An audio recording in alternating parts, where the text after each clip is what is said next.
Guys, ito na, lumilom na. Remedyohan na natin ngayon yung pintuan. Kasi nakakatakas pilagi yung mga yan. Dito yun, oh. Tinutukoy ko kanina. Ayan, oh. Liyad kasi yun, eh. Liyad yung pintuan na yan. Dahil itong kawayan ay hindi tuwid. So, ayan, kahit nakalak, nakaangganyan na siya, oh. Nakalak na, pero may ganyan pa rin. Pero ito naman, okay. Pero itong ilalim, kawang. So, remedyohan natin yan ngayon. Wait lang. Para mabilis, time lapse!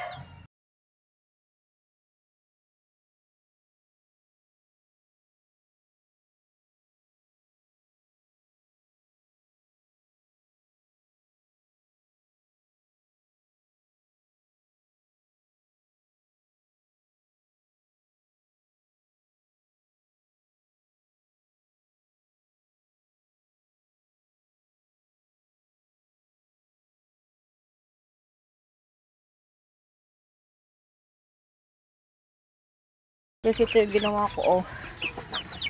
Kung makikita nyo ba? Makikita nyo ba yan? Ayan. Nilagyan ko siya ng kawad para humarap siya papunta doon. Guys, ang pangit ng gawa ko. Di ganito siya. Ayan. Pagkakalabas mo na lang ng pinto, susuot mo siya doon. Tapos yan. Ikakawit mo siya ng ganyan.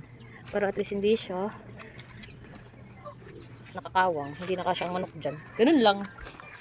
Ang pangit, pero at least hindi nalulusot. Ito meron pa rin akong ginawa isa pa dito, eh.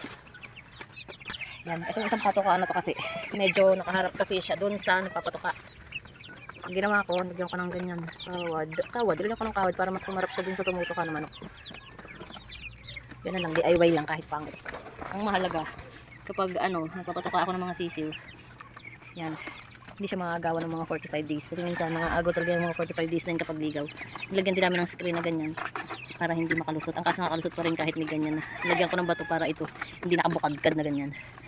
Pansamantagal ba? Ganun. Para lang hindi magawan ang ating mga sisi. Bukod dyan, naglagay na rin ako ng patoka sa loob para kahit matukaan ng ibayaan, may makakain pa rin sila dun sa loob. So yun lang. Share ko lang ating DIY na pansamantagal. This is how we braid. Patoka tayong bibi naman next.